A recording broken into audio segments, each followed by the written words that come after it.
É uma honra estar de volta aqui, né, com vocês. Uma leitura interpretativa de Prometeia, né? Então, aqui, essa é uma das capas, né? A primeira parte da capa que tem na edição brasileira.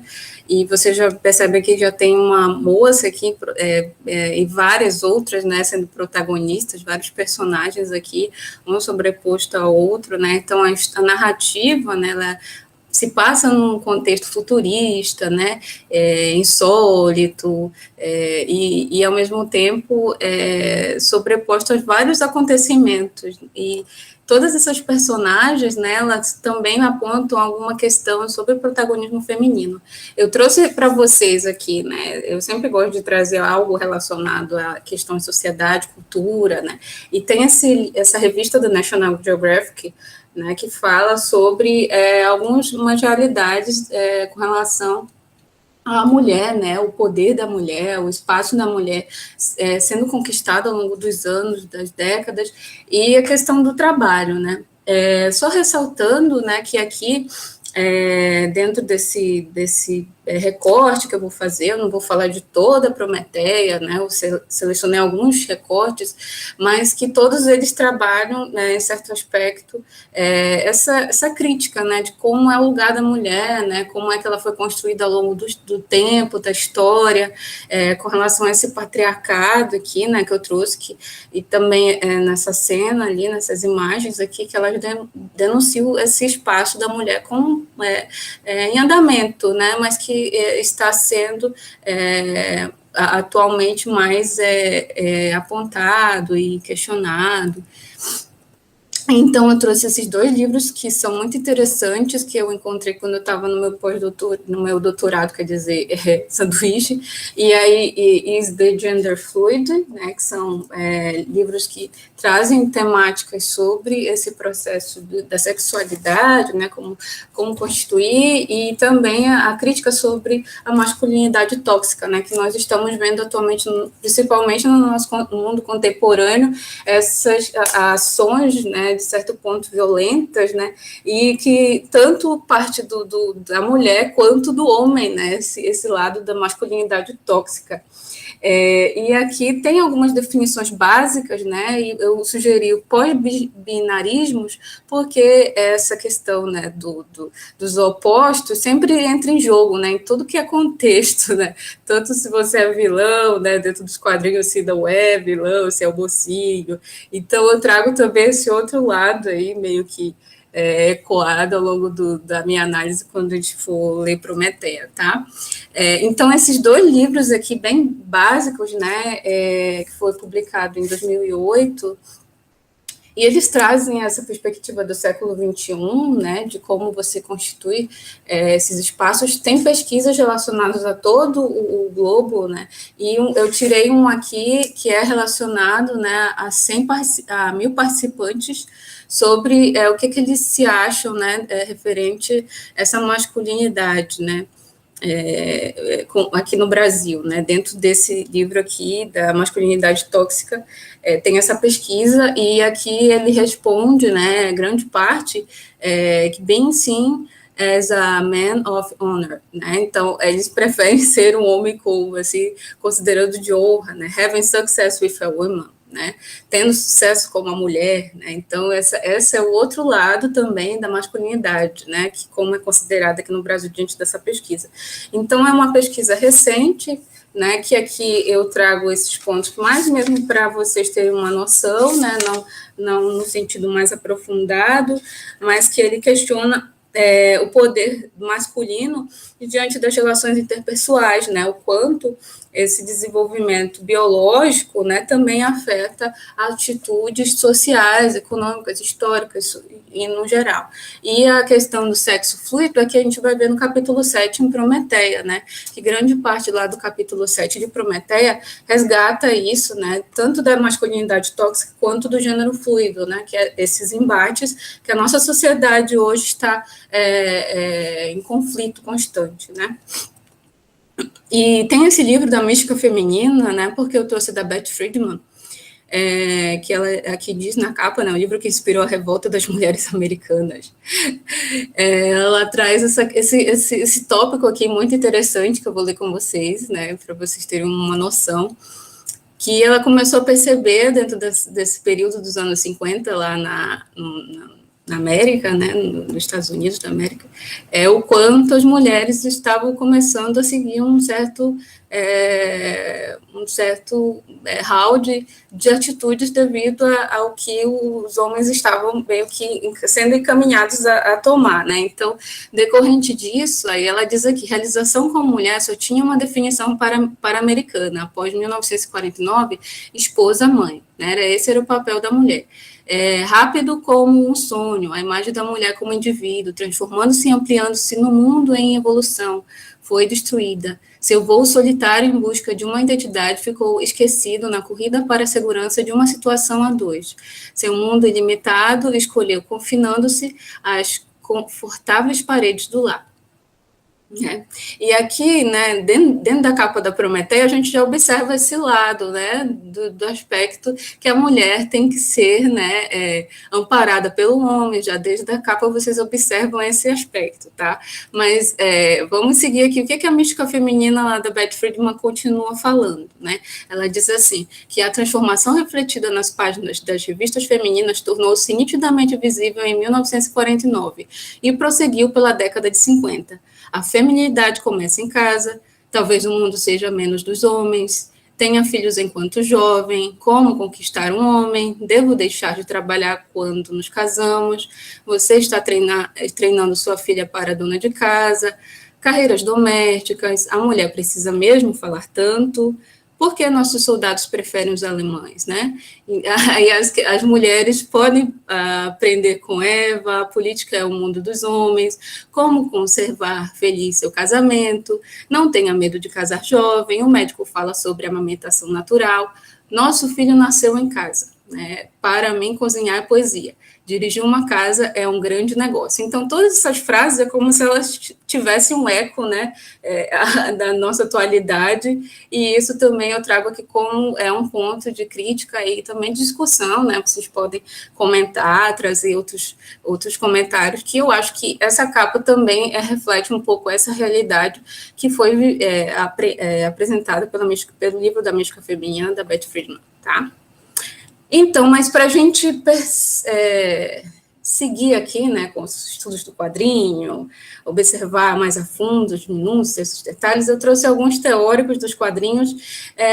Faltou, claro, alguns, mas aqui era um GIF, né, que a personagem tirou o livro e tinha um quadrinho aqui, né, por trás desse livro, é o que acontece, né, ultimamente nas escolas, alguns professores já se conscientizaram disso, outros não ainda, né, que eu acho que precisa essa conscientização, e nós estamos aqui para desmistificar, né, para além lá da mística da mística feminina lá da Beth Friedman, mas com relação aos quadrinhos, né, que é outra realidade das margens, né, que nós estamos constantemente em construção, em conflitos, em críticas, trazendo essa questão crítica e teorias, né, e em construção para que também fortaleça, né, esse encaminhamento nas pesquisas, tá? Então, eu trouxe aqui uma frase nesse livro aqui que está O que é História em Quadrinhos, tá? Da Sônia Bettilutin, né? Acho que é assim o nome dela, não sei, me corrijam se eu estiver errado depois.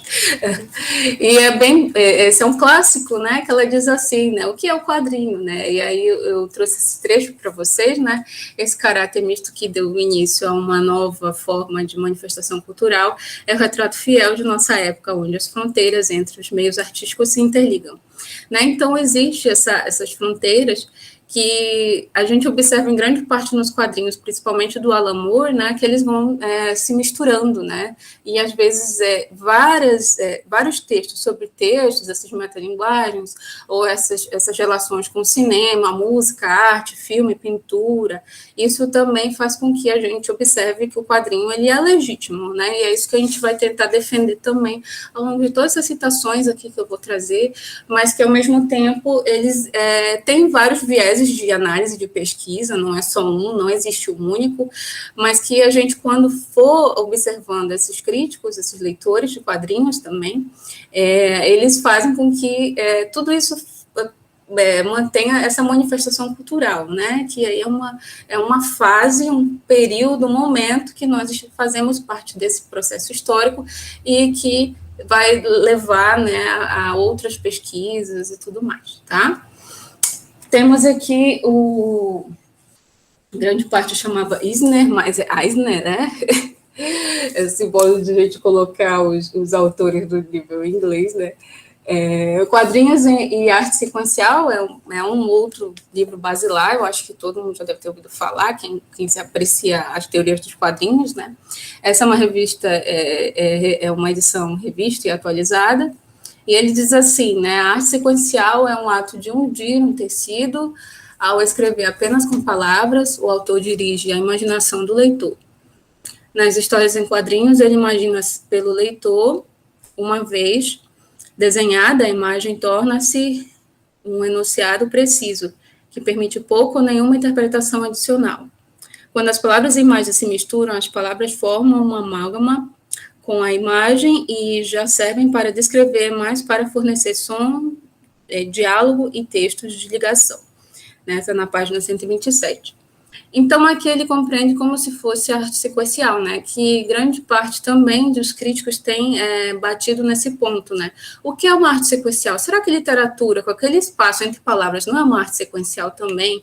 Então, existe, né, agora, com o andar da carruagem, né, que a gente vai ver adiante, né, outras formas de expressar o que é arte sequencial. O cinema também né, que tem várias cenas. Então, a arte sequencial vai além, né, não é só os quadrinhos, né, então aqui tem outros teóricos também futuros aí que estão se debruçando nesse aspecto aí exclusivo, né, do quadrinho, tá?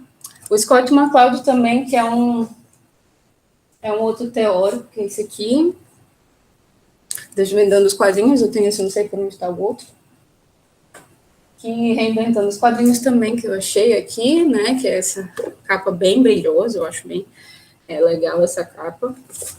Ele traz aqui na citação, né, que os quadrinhos proporcionam um meio imenso ao alcance para o autor, um relacionamento íntimo e exclusivo para o público, e um potencial tão grande, tão inspirador e, no entanto, tão brutalmente desperdiçado, que é de fazer chorar.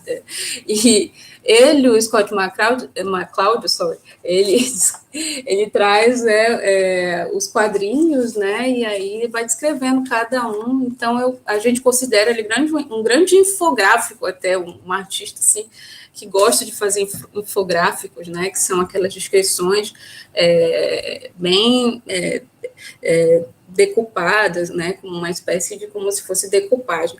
E ele considera que os quadrinhos como se fosse realmente esse imenso alcance do próprio autor, né? Que também é outra questão, né? Quando se tem vários, quando um quadrinho, né? Quando um quadrinho tem um autor, que é o roteirista, tem o desenhista, tem o colorista, tem o que vai fazer, né, o aperfeiçoamento ali, design. Quem é o autor, né? E aí entra também essa outra questão aí profunda, né, que futuramente eu acho que vai ter outros questionamentos, e aqui eu trago só umas pinceladas disso para aí meio que expandir aí esses questionamentos na cabeça da gente, né? Então, o sistema dos quadrinhos. Thierry Goldstein, eu tenho essa obra dele em inglês, né? De System Comics, e aqui ele desenvolve a possibilidade da solidariedade icônica, né, pela relação dos quadros. Um quadro pode estar numa outra página, mas ele faz relação a outra, né, não tem problema. Então, ele diz assim, que a solidariedade icônica é a condição necessária para que uma mensagem visual possa, a primeira aproximação, a ser assimilada a uma história em quadrinhos, né? Então, essa é a visão principal aqui que eu trago, né, dele. Claro que tem as outras minúcias, né, mais profundas dentro desse livro, né, dele, tá?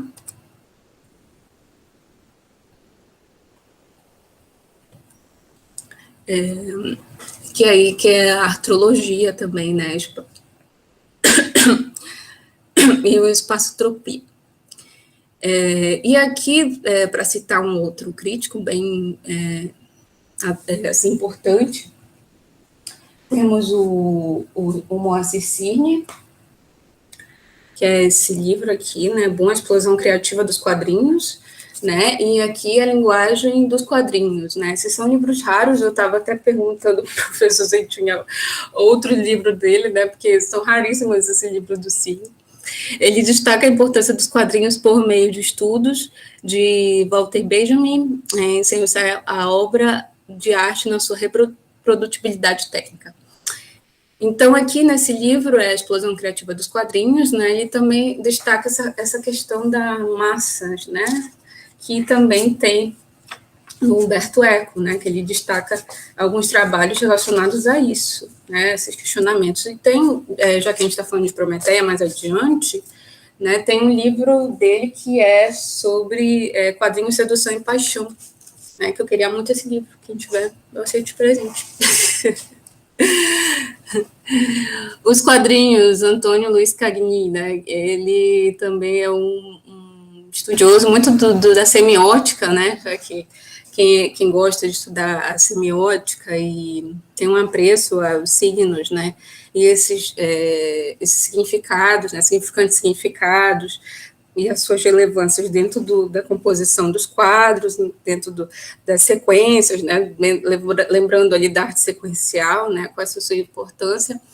O Cagni, eu tenho a primeira edição dele, eu tenho até que cuidar dessa edição, né. Aí eu esqueci de mostrar para vocês, não sei se minha câmera está legal, mas para ler os quadrinhos do Moacir Cirne, né. Também esse é um outro livro que é da mesma explosão, né, que foi publicada, olha só, essa edição, 1972. Para todo crítico de quadrinhos, né, é bom ter essas coleções, né, dos autores que são brasileiros, né, para a gente valorizar a nossa cultura também, teórica. Então, aqui tem uns ensaios, os quadrinhos de Antônio Luiz Cagni, né, que ele foi orientado, né, pelo Antônio Cândido.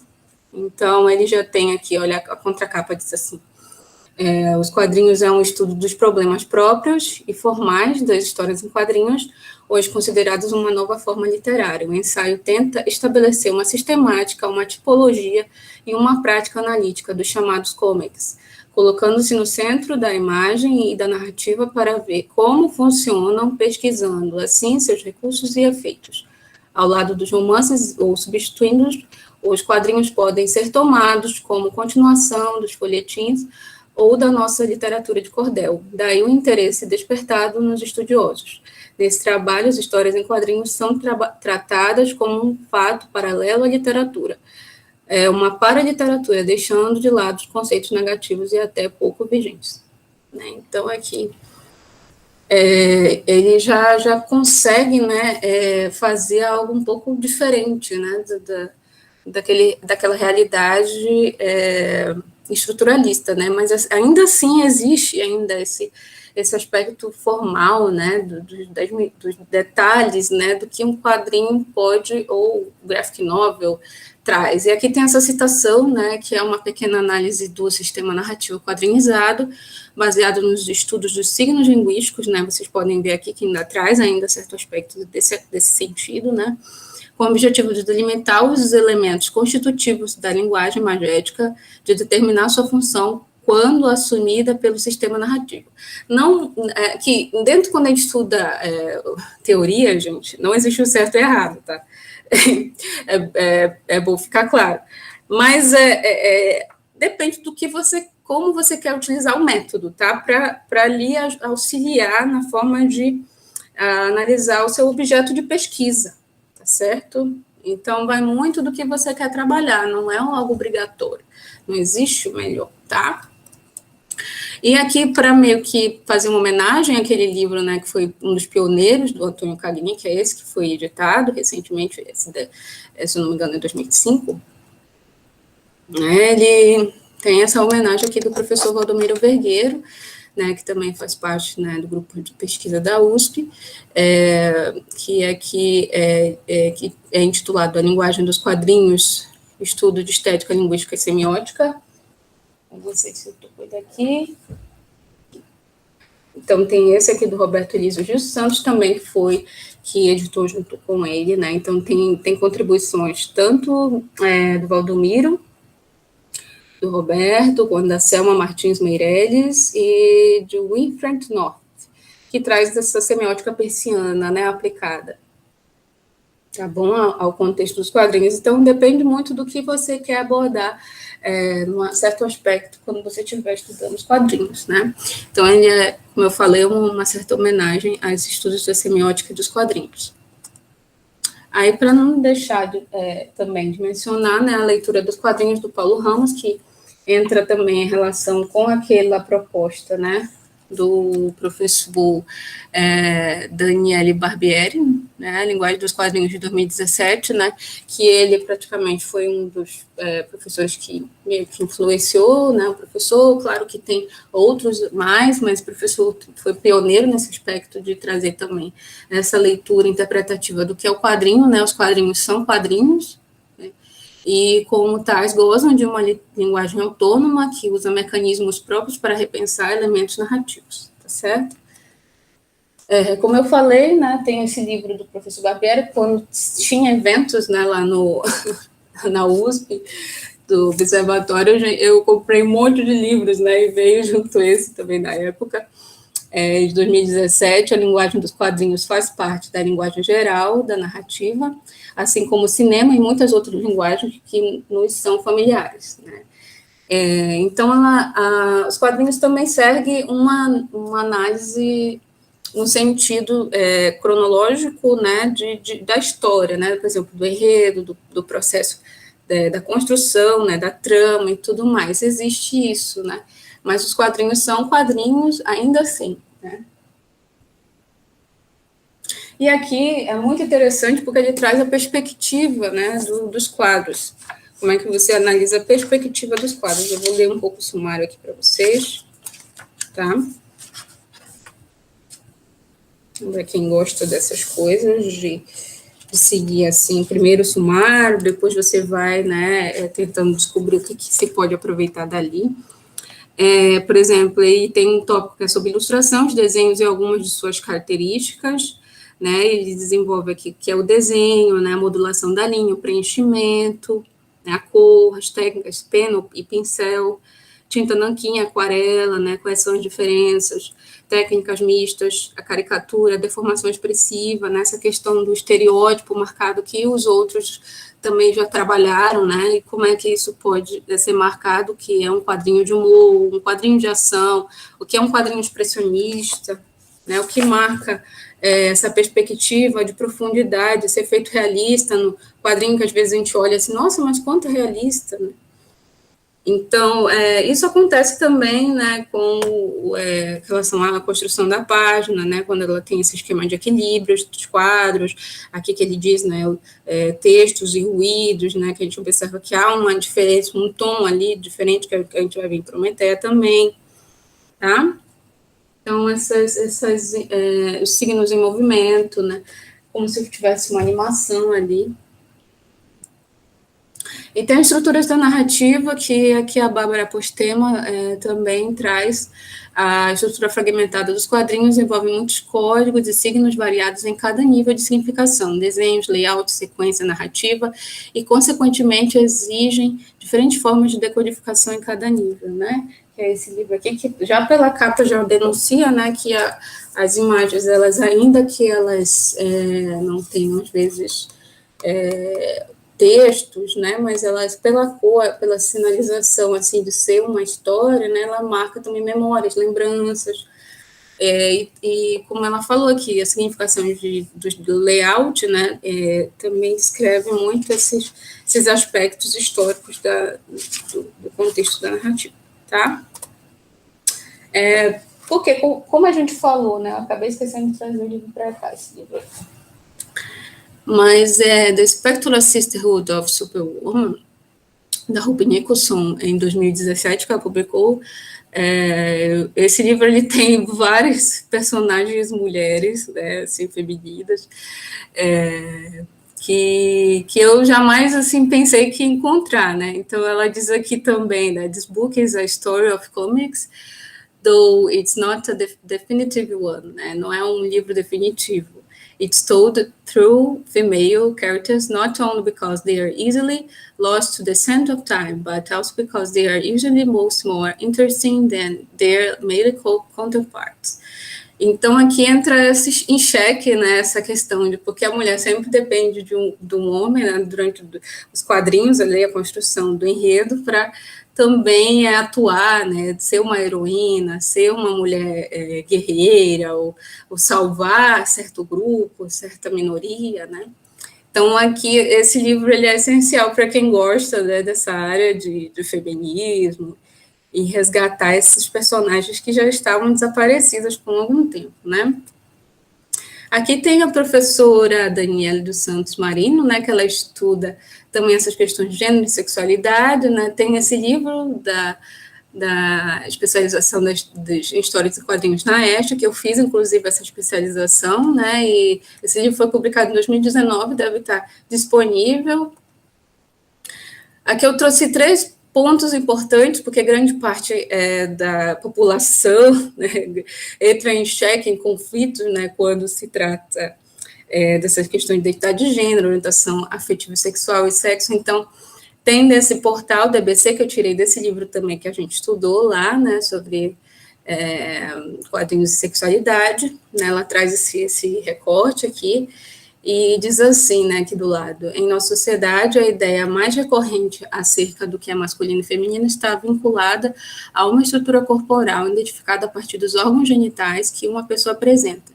No entanto, alguns teóricos acreditam que o gênero estaria muito mais ligado à prática social e como você atua no mundo social e de como você se quer ser reconhecido socialmente nessas relações. Né, então, aí a socióloga Berenice Bento, né, tem aqui no YouTube, aqui o texto dela, né, oral, para vocês também verificarem esse esquema conceitual de identidade, orientação e sexo, tá?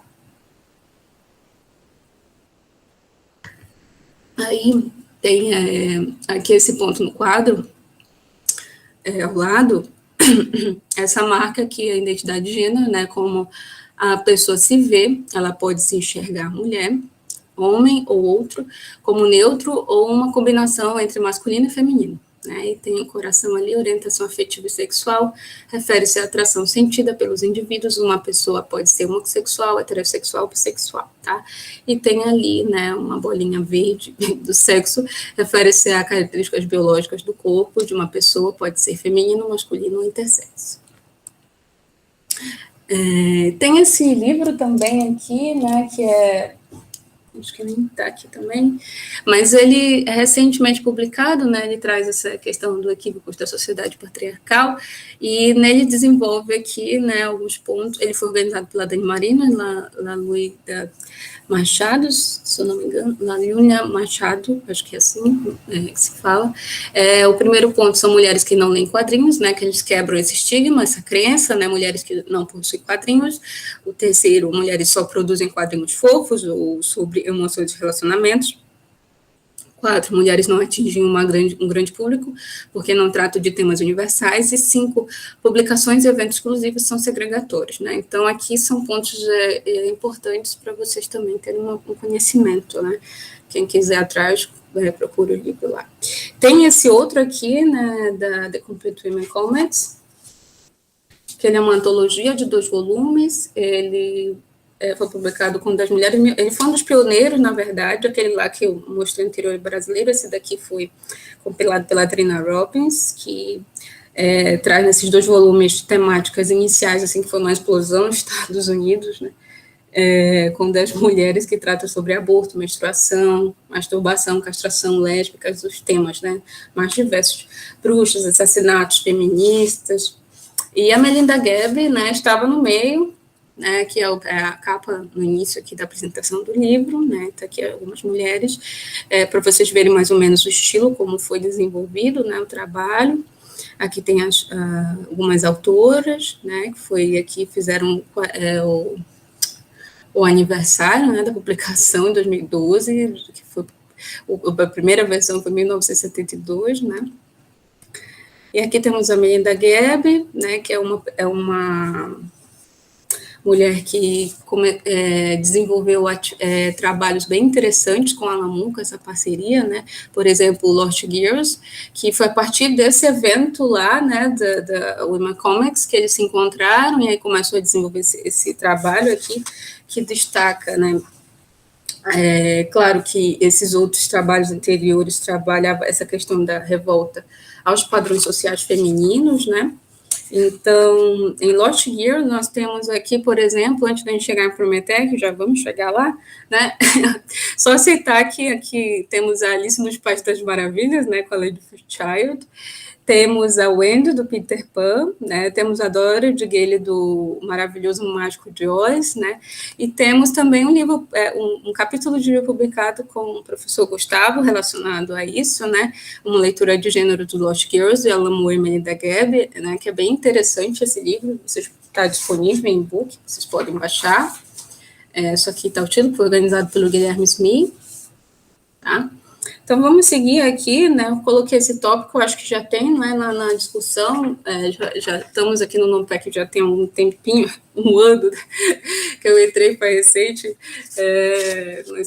nesses projetos de apresentar trabalhos, e, enfim, eu sempre falo sobre Alan Moore aqui, porque nada mais, nada menos foi sobre a minha tese. Eu já expus aqui um pouco breve, alguns recortes sobre a minha tese, e agora eu entro nesse questionamento, né, se o Alan Moore é um mago ou um xamã.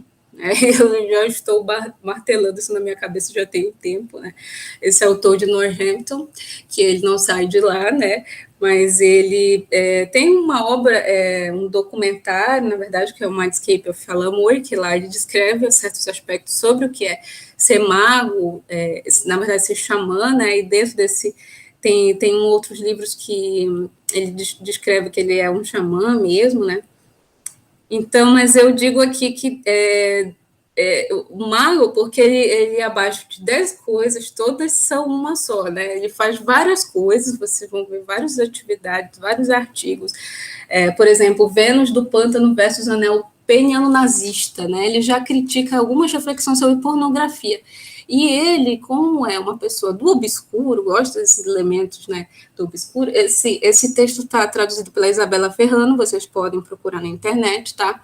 E ele trabalha com questões do útero, né, e da Vênus, e o principal sobre questões nazistas, né? Como chegar, né, a essas explosões hoje catastróficas na nossa sociedade sobre esse misticismo crônico, né? Que é proibir as pornografias e esses estímulos, né, extras, né? Por isso que hoje também eu vou trazer alguns pontos sobre o capítulo 10, porque já resgata, né, essas explosões aqui, tanto, né, dessas aspirações do humor, esses medos, essas esperanças, né, com um xamã que conta as histórias, expande para o mundo, né, de uma forma mágica também, né, essa ciência das revelações, como a Nixon, que é uma autora do estudo do tarot, fala. Aqui tem o J. Williams III, que é um dos autores também da obra do Prometeia, né, ele foi um dos desenhistas dessas artes maravilhosas que vocês vão ver, né. Prometeia é o quê, né? Prometeia foi essa história de quadrinhos lançada nos Estados Unidos, criada por Moore, J. H. Williams, arte final de Mick Gray, publicada em American Best Comics Storm. As cores da obra foram produzidas por Jeremy Cox, acho que é esse o nome dele. Já as letras, o logo, o design das capas foram desenvolvidas por Todd Klein, sob direção de Eric Desatins, Jeff Marinette, Scott Dunbridge. A Graphic Novel tem 32 revistas publicadas no ano de 1999 e 2005. Para o nosso estudo, eu leio, né, essa edição brasileira aqui, né, e também é 2009 em inglês, para os slides, tá? Para discussão, tem alguns textos em português, né, e que foi traduzido em 2015 por Octavio Aragão, e as letras de Daniel de Rosa, pela Vertigo, né, Panini Books, em direção de Daniel Lopes e Fabiano Bernardi. Então, aqui, né, eu acho que eu já trouxe essa imagem aqui para vocês alguma vez, mas esses aspectos aqui, né, para vocês verem que essas imagens sobrepostas de até psicodélicas, né, elas vão meio que ultrapassando o tempo e as memórias, né, e eu já mencionei essa página aqui, né, que trata sobre, já leram essa imagem de você ser forte, né? Ali a águia anotou você ter essa agilidade, você ser humilde lá como um boi, né? Uma certa serenidade ali, né? Você entender com certa clareza, né? O outro, e os seres racionais, né? Como ali o exemplo do homem carregando ali, né? O pote com água derretendo. Então, aqui ela já começa a trazer, a enveredar, né? Eu gosto muito dessa imagem, porque desse quadro, da página dupla, né? Que tem, logo quando você abre grande parte do capítulo dos livros de Prometeia, você já mergulha, né? Por um caminho, um universo que depende muito das duas páginas, né? Do livro aqui. Então, vamos para o número 7 de Prometeia. Aqui, né? Tem essa menção, né, direta aqui, não bem direta, mas é uma crítica social que o Moore faz, né, desse true romance, né? O ser humano ama a guerra e odeia o amor, né? Que grande parte é isso que ele vai trabalhar. Na verdade, é uma pergunta que eu faço aqui, né? O ser humano ama a guerra e odeia o amor, né? Porque é tão fácil você atuar, né, de uma forma violenta e não ser amoroso, né, com as pessoas. Então, entra essa questão constante aqui nesse capítulo 7, né, mas que faz parte da vida real, né. E ele traz imagens hiperreais, né, fotográficas, substituindo os esboços dos quadrinhos por um tempo, né, aqui em alguns momentos, tá. E o J. Villarrubia, né, ele tem, que foi um colaborador aqui nessa HQ, né, que ele traz essa proposta hiperrealista já mais ao longo, né, da narrativa. Então, existe essa crítica aqui da capa, né, com a Giante Martinetti, dos anos 50 aqui, então ele traz essa relação que lembra lá da mística, né, da Beth Friedman, que eu mencionei anteriormente. Então, aqui é uma das páginas que estão, grande parte, relacionadas à questão do tarô, né? Alan Moore ama o tarô, né? Em quase todos os seus trabalhos vocês vão ver uma citação de uma carta de tarô, que é uma representação, né, que eu detesto essa palavra representação, porque é o que nós vivemos, né, quanto mais a gente joga a luz a uma imagem, é como se a gente estivesse estereotipando aquilo e repercutindo um certo aspecto cultural, né, da manifestação daquilo, mas quando você reinterpreta e traz para o seu ambiente, né, a sua realidade, né, o seu convívio, você traz um outro olhar, e aí cria as outras possibilidades de releitura, né, por isso que eu sempre trago nos meus artigos, nos meus trabalhos, uma leitura, porque aquilo não vai ser verdade, né, o que máximo que pode ser, né, é uma tentativa de investigação, tá, então é isso que todo pesquisador tem que ter claro isso, que eu sempre falo para os meus alunos, que é sempre uma tentativa de você expor um certo aspecto associando, né? Que o maior desafio é associar e relacionar e trazer esses intercâmbios que aqui se repetem, por exemplo, né? Isso pode se repetir, né? Como essas representações lá podem se repetir, mas elas não são definidoras do todo, né? Elas não definem nada, elas só se complementam, tá? Essa é uma visão minha que eu tenho específica, vai ser polêmica também, porque as cartas do tarô também revelam isso, né? Às vezes a gente entende por um caminho, mas depois você observa que aqui, por exemplo, né, essa realidade é outra, né? Que quando a Prometeia conta que ela encontra essa personagem aqui, a Sofia, para explicar com mais clareza, né, o que é que ela tem que fazer, mostrar um certo caminho para ela, já que ela está com essas dificuldades, né, e precisa perceber, né, o mundo melhor e maior, ampliado, né, e esse mergulho pelo universo, como essa carta do universo, aqui vocês estão vendo, né, rodeado por uma cobra, que é Ouroboro, que vai se repetir, né, lá na carta, no capítulo 10, né, com relação quando quando ele estiver, né, a própria Sofia e a Prometeia no relacionamento, né, lá com o Jack, com o mago, e isso vai se repetir, né, essa fusão da realidade com, né, o que se imagina futuramente, né, ser. Né? Então, esses códigos linguísticos, signos, né, ou arte sequencial, ou pense o que vocês quiserem, ou solidariedade cônica, ou arte sequencial, né, que eu já falei, que são esses minúcios, né, vai variar de cada perspectiva aqui, teórica, que vocês quiserem adotar, mas pode também ser visto por esse caminho, tá? Eu vou ler aqui o que está escrito aí nessa página para vocês.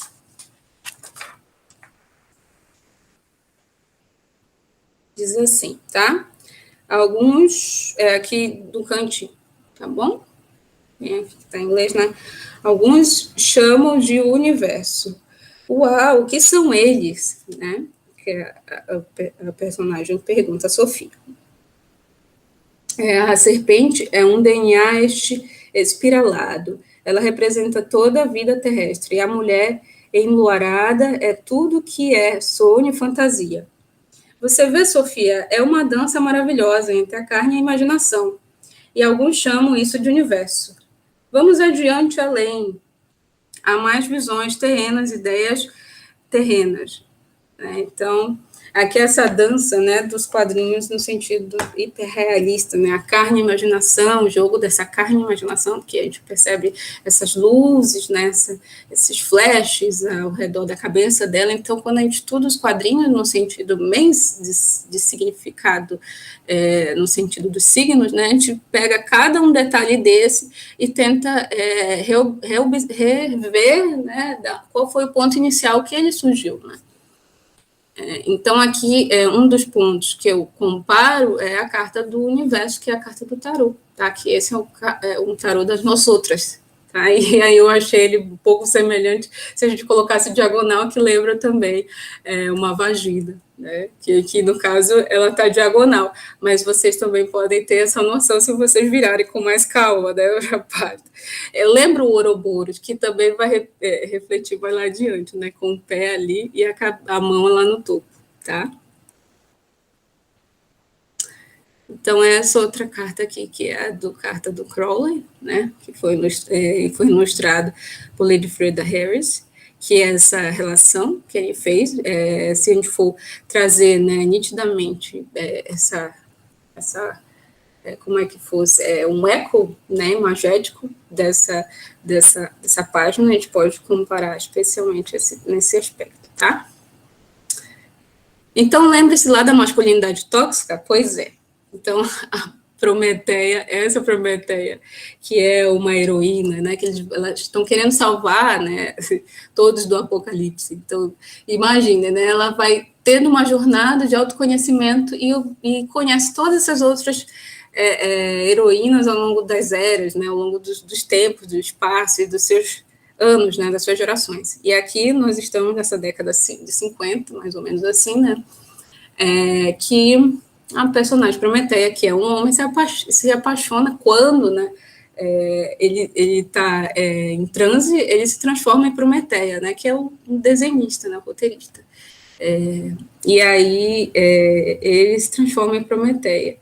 Só que foi difícil, né, para o seu amado descobrir que ele era um homem. Então, imagine essa masculinidade tóxica aqui explodindo, né, fazendo com que ele pegasse uma arma e apontasse a cabeça do seu amado, quando descobriu a verdade. Então, essa galeria de horrores, né, que o Alan Moore brinca, é a nossa realidade, né, gente? Grande parte o universo meio que cria os seus círculos, né, viciosos. E aqui só mostrar, né, que também existe essa outra imagem aqui, essa outra página do livro, que aqui traz essas memórias, né, como consequências, isso, as consequências temporais, individuais e coletivas, o círculo de horror, né, essa questão das sombras da vida, né, o parque da vida, né, que ela já entra ali pelo circo de horrores, né, que na verdade, tem um circo ali ao redor, quando logo no início do capítulo, né, já denuncia que é um circo, né, que a vida não é só alegrias, mas tem esses momentos, né, de suspensão, né, do que é tóxico, e esses confrontos com as sombras, né, e as memórias. E aqui, essa página, ela resgata também um filme, né, que é do Hannibal Lecter, que ele foi preso, assim, né, a forma da roupa, né, aí de manicômio, né, já resgata isso, né, trazer o apocalipse para o caos da humanidade e rever a morte. São pontos, assim, que eu acho muito importantes a gente resgatar também, tá? E ela fala aqui, né, pobre homem, esse pobre homem, se não tivesse sido tão preconceituoso a respeito, pontinho, pontinho. E aí a Prometeia diz assim, não culpe, Denis, eu nunca contei a ele sobre Bill, eu estava sendo desonesta e sabia disso. Que éramos tão felizes, eu, três pontinhos, pontinhos, ou venha, vamos sair daqui. Então, a Prometeia também, né, se envolveu na realidade que ela já não fazia parte, né, mas, ao mesmo tempo, pela repetição, né, das ações, ela foi se ocultando dentro desse mundo, né? Que aqui é o Círculo de Horrores também, que faz menção ao livro lá. Então, o que é interessante nas obras do Alan Moore é sempre essas sobreposições, esses resgates, essas recriações, essas adaptações de outras fotos, outras imagens, né? O próprio tarô também. E como você tem que sair, né? Voltar para a obra, reler ela, né? Não é uma coisa tão simples, né? Você abrir assim, por isso que existem as teorias dos quadrinhos, né, gente? Você abre a página e você mergulha para ela uma vez, mas depois você volta e você percebe outra questão, né? E aqui ela continua, né? Aí diz assim, sabe, não precisa ter me mostrado isso. Quer dizer que eu se te deixa chateada, né, lá no início. Aqui, né? Que tem até um planeta se eu não me engano, é Júpiter ou é Saturno. Né? Mas era importante que você visse, você tem de entender os perigos do reino terreno, de ficar por demais ligada a ele, de amá-los demais. Né? E aí o que ela aprende, né, é que amar a humanidade, ter compaixão com ela, é observar-se a si. Né? Você tem que observar-se a si para ter também esse momento de compaixão, porque é o que a gente estuda, né, em grande parte também, esse que é o intuito, né, tanto da literatura, né? Porque grande parte, muita gente lê por ler, né, mas não percebe que você tem que mergulhar para dentro da vivência do personagem, né, e reencontrar essa compaixão, né? Hoje em dia a gente resgata muito para dentro da educação, não, porque a nossa educação precisa ser, né, mudada, precisa ser refletida, mas você lê por ler, né, uma obra literária, um quadrinho, dentro do quadrinho, dentro de qualquer obra, você vai perceber uma certa relação com valores, né, com questões culturais, com questões de possibilidade de autoconhecimento. E por isso que eu acho muito interessante essas provocações da Ecólogo faz. E aqui tem o próprio Prometeu, né? Ela diz aqui na outra página, né?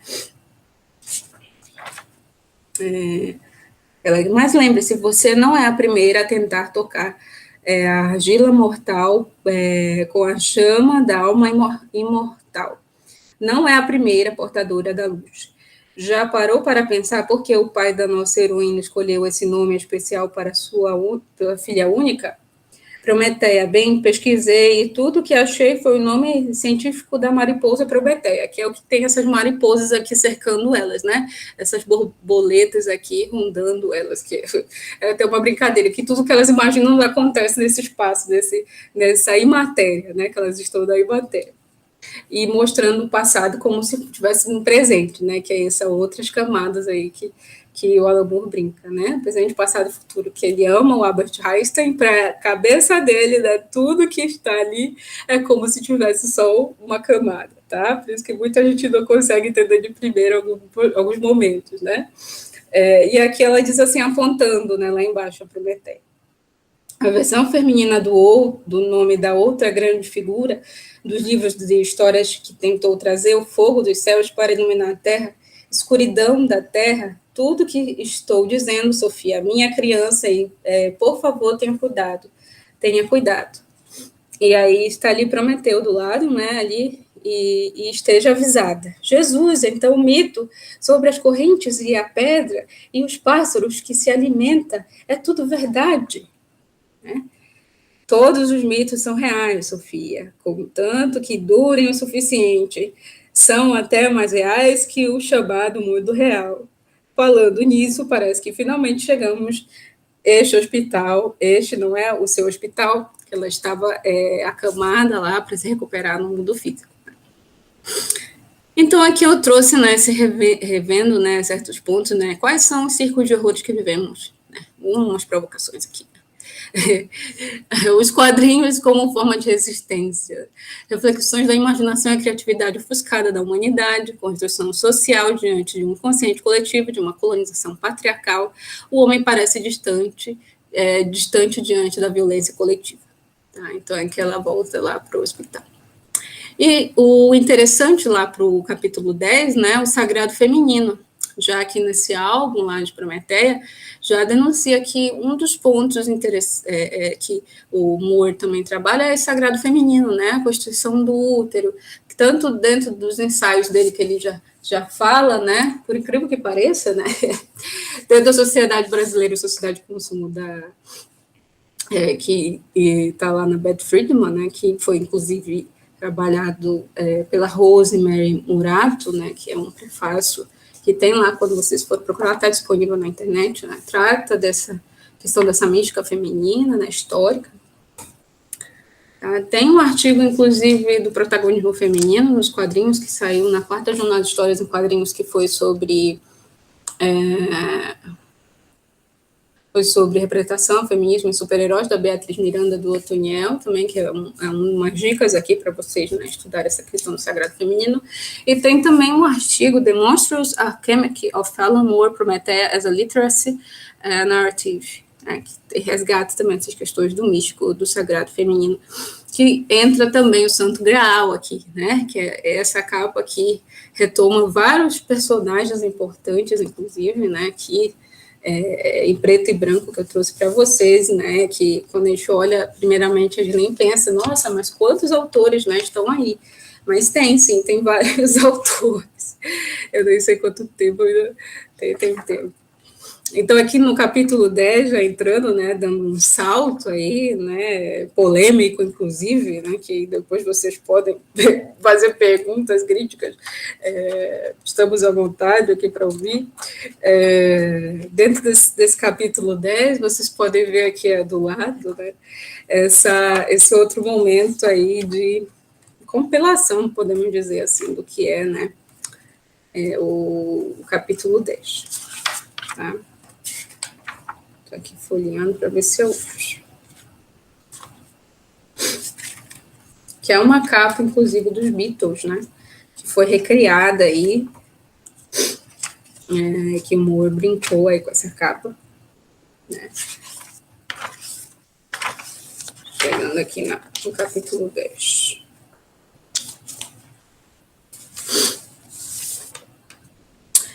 E aqui, né, temos os autores, né, que Jorge Luiz Borges, James Joyce, Allen Ginsberg, Teddy Roosevelt, Alfred Hitchcock, Frida Kahlo, Jack Kerouac, William Blake, Betty Page, Aleister Crowley, Clara Bow, H.P. Lovecraft. Então, tem vários autores aqui, Austin Osman Spare, Albert Einstein, né? Esse resgate desses outros autores também fazem parte, né, da construção, leitura desse capítulo aqui, né? Todo mundo fazendo parte aqui da construção do que é, né,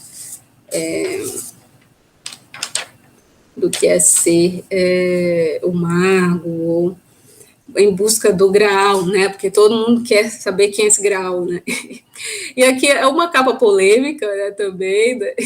E aqui já entramos já para um lado mais denso do trabalho aqui, da análise, que é o mago Fausto aqui, né, que ele, a Prometeia, que é a Sofia, ela precisa reconhecer alguns materiais e ela estudar, né, também, mergulhar literalmente a fundo, né, nesse mundo místico, né, do que é reconhecer a si, né, e esse mergulho de autoconhecimento, isso, como eu falei lá, né,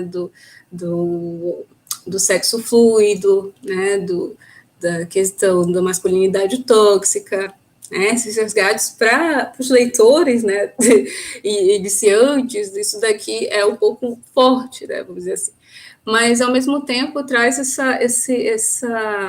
esse boom, né, que os quadrinhos têm, essa possibilidade de crítica, né, de porquê, né, tem esse cálice ali embaixo, né, sem ler o que está escrito ali nos balões, né, que são essas partes brancas ali, e essas palavras, essas letras brancas ali, que é a parte verbal, né, da página ali, né, sem ler, né, grande parte vocês podem ver que as imagens já dizem por si, né, a imagem ela já está ali, né, e aí você vai descrever elas, né, com a sua habilidade lá dos signos, né, da descrição do que você já aprendeu como leitor, né, do mundo, como leitor de literatura, como leitor de qualquer outro material de cinema, né, e aí entra esse título, né, Sexo, Centelhas e Serpentes,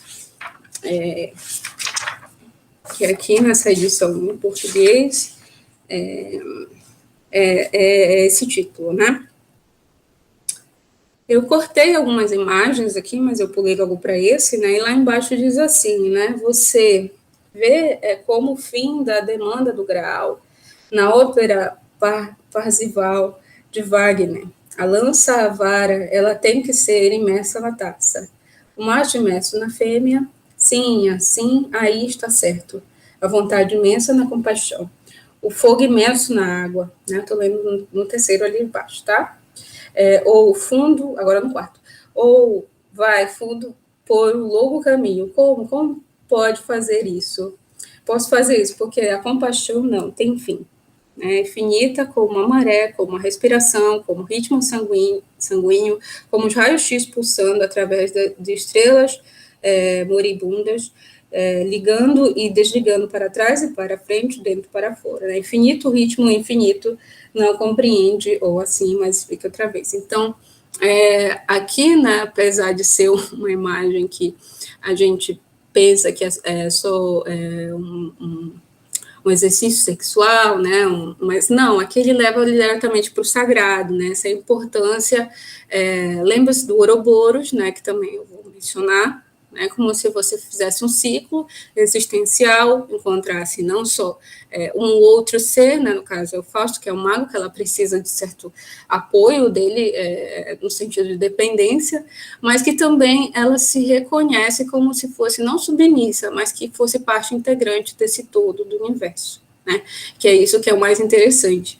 Não é só você fazer parte, né, de uma situação que você é levado, você tem a decisão, a intenção de fazer aquilo, mas você faz parte de um passado, de um graal que já foi deixado pela história, né, um processo milenar, né, que aí entra essa questão do sangue de Cristo, se é Maria Madalena, se é o cálice sagrado, o que é o graal?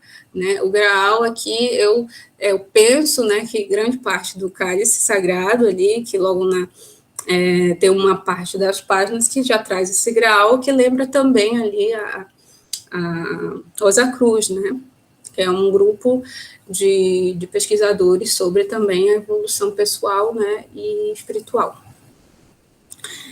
Mas entra o sagrado feminino nesse caso, né, o poder da mulher diante dos obstáculos, diante dos seus enfrentamentos que ela procura, né, para salvar um certo grupo, comunidade. Temos até o próprio filme lá do Código da Vinci, né, que traz a Maria Madalena como sendo esse santo grau, e esse sangue de Cristo lá ali, quando foi no momento que Deus, Jesus Cristo, né, sofreu, ele recebe aquele golpe de misericórdia, né, pelo soldado Langnus, se não me engano. Tá? Essa é uma pintura do Dante Gabriel Rossetti, também que, entre aspas, 1874 já denuncia um pouco isso, né? Sobre essa pintura do cálice, né, da personagem feminina, que na verdade é esse sagrado, né, aguardado, o gozo, né, pode ser assim. E aqui vocês podem ver lá embaixo que é esse Ouroboros, né, que é esse eterno retorno, símbolo da eternidade e criação do universo, que lembra-se da carta do tarô do universo lá do capítulo 7, tá? Por isso que a obra de Prometeia, toda ela tem uma relação entre os capítulos. Você não pode estudar o capítulo 1 sem saber o capítulo sem saber o capítulo 7 e assim por sinal. Então, o Moore fez um grande quebra-cabeça. Assim, é um trabalho que precisa de uma vida toda de estudo, realmente. Eu considero que é isso, né? Da minha parte. Para quem gosta, né? No que vai parar, né? Então, aqui tem esses vários símbolos, né? Aqui tem esses vários símbolos aqui que denunciam esse percurso infinito, né? Infinito, porque tem um movimento, né? Tem um período, tem um contexto histórico paralelo que está acontecendo ali no âmbito contexto da Sofia, mas ela se despiu, né? Quem leu esse capítulo 10, que eu não posso compartilhar aqui todo por conta dos direitos autorais, ela se despiu, né, das suas formas de ser para mergulhar num todo, no universo. Né? E esses compartimentos aqui na página, nessas páginas juntas, né, porque cada uma é separada, mas quando você abre elas estão juntas, forma essa forma de cobra, né, que é esse Ouroboros, que eu falei, né, que traz essa ideia da criação do universo, né, a partir dessa visão de complementariedade, né, não no sentido binário, mas pós-binário, que eu trouxe no início, né? Não no sentido do macho e fêmea, né? Mas que todos nós carregamos isso, esse yin-yang, né? Essa contraparte dentro de nós. Mas em equilíbrio, ainda que aqui, como ele falou, eu preciso de um certo glamour para me mostrar a você, ela falou, não, eu preciso da verdade. Né? Quando você se entra com a verdade, você meio que resgata aquilo que você tinha perdido. Né? As suas dificuldades de viver, né? As suas dificuldades. Eu estou sendo um pouco filosófica aqui, mas a história um pouco essa, tá? Então, enfim, é o Ouroboros aqui que está descrito pelas essas ações, né? E imagens juntas, né? Entre beijos, né? Abraços e uma viagem, no sentido existencial também, né?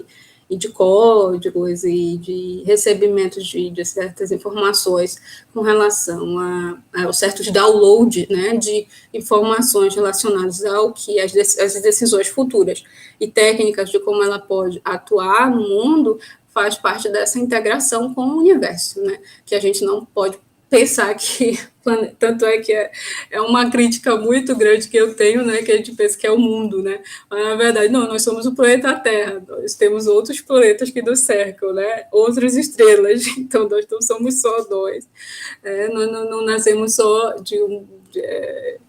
no sentido individualista, né, nós dependemos de outros para também nos relacionar. Então,